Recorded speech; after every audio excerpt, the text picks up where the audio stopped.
et devenir nag mooy nit ki boo nekkee ci biir Sénégal war nga mën a dem fu la neex ci biir Sénégal te am nga droit aussi nga génn Sénégal dem tukki loolu mooy le droit d'aller et de venir. Alors dossier bi ñoom dañuy wax ne Bougane Gueye Dany dañ ko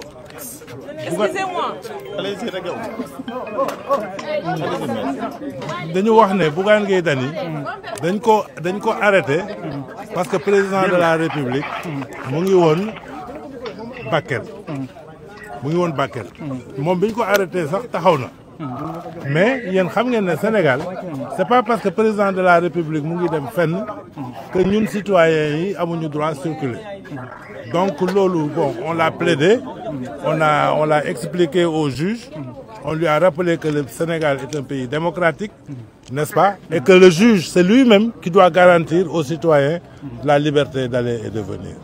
Donc vraiment, procès bi, je pense que le Sénégal a intérêt à ce que nous baillons Bougane Gueye Dany.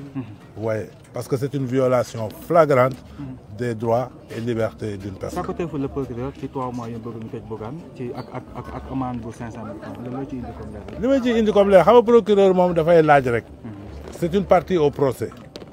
Donc lecture biñ ci mën a am bon mën na nekk ñaar sur le plan politique ça peut signifier qu'on veut empêcher à Bougane de faire sa campagne électorale parce que après tout il est candidat, n'est-ce pas, à la députation et il est sur les listes et il doit faire campagne.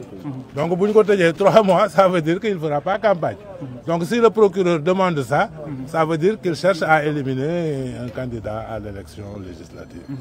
Bougane ba léegi moom dafa taxaw ci li nga xamante ni moom la wax barki démb foofu ca Bakel dafa mel ne que loolu la réitéré fii ci biir tribunal bi. waaw mais loolu la wax moom mais xam nga le cas de Bougane fait yi ñun ñëpp on les a vus en direct.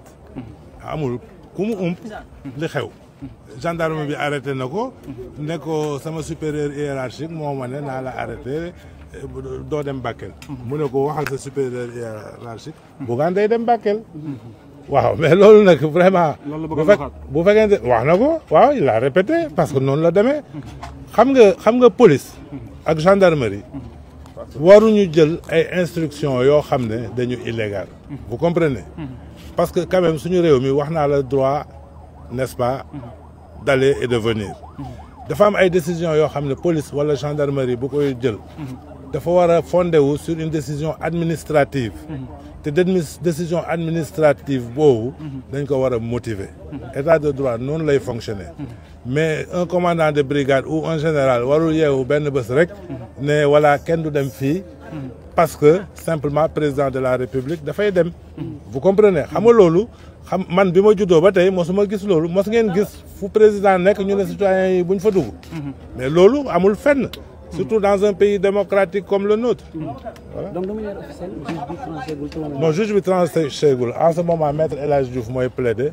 Après ce sera maître Amadou Sall. Donc ñoom xam naa bu ñu paree dinañ mën a kii dinañu leen gën a mën a. loolu xaw ma ci dara. loolu waaw moo tax ñu ñëw fii. Résumé en français. Bon, comme je dis, on est dans un pays démocratique. J'ai dit une fois que dans un pays démocratique, on doit créer un équilibre. Un équilibre entre l'autorité et la liberté. Mais chaque fois, l'équilibre doit être favorable à la liberté. C'est la démocratie. Maintenant, comment organiser cet équilibre? Il faudrait que les décisions que la police prend, n'est-ce pas, soient sous-tendues par une décision administrative motivée.